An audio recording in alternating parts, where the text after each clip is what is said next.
જય શ્રી કૃષ્ણ, જય ગુરુદેવ, જય સિદ્ધનાથ. મારા વાલા સ્નેહીજનો, આજે ગુરુવાર અને સફલા એકાદશી, માગસર વદ એકાદશી.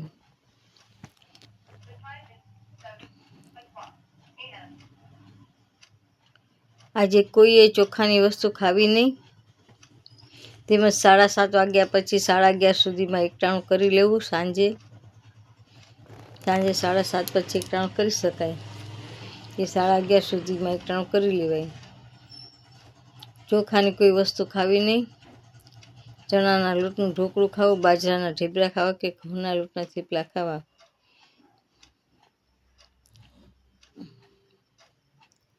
આજે કેળાનું ખાસ મહત્વ છે.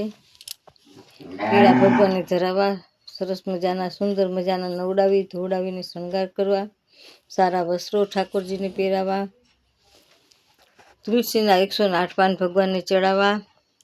ઓમ વિષ્ણવે નમઃ, ઓમ વિષ્ણવે નમઃ, ઓમ વિષ્ણવે નમઃ આ મંત્ર 3 વાર બોલી જાઓ સવારમાં ઉઠતા વેત, કે ભગવાન અમારા જન્મો જન્મના પાપ તમે કાપજો. ભગવાન માળા કરવી, 1, 3, 5 જેટલી થાય એટલી કરવી. ઓમ નમો ભગવતે વાસુદેવાય, શ્રી કૃષ્ણ શરણમ મમ, જય દ્વારકાધીશ. આમ ભગવાનના સતત સાનિધ્યમાં રહેવું. ઉપવાસ એટલે ખાલી ઉપવાસ નહીં, પણ ભગવાનના સાનિધ્યમાં રહ્યો તો પણ ઉપવાસ કહેવાય.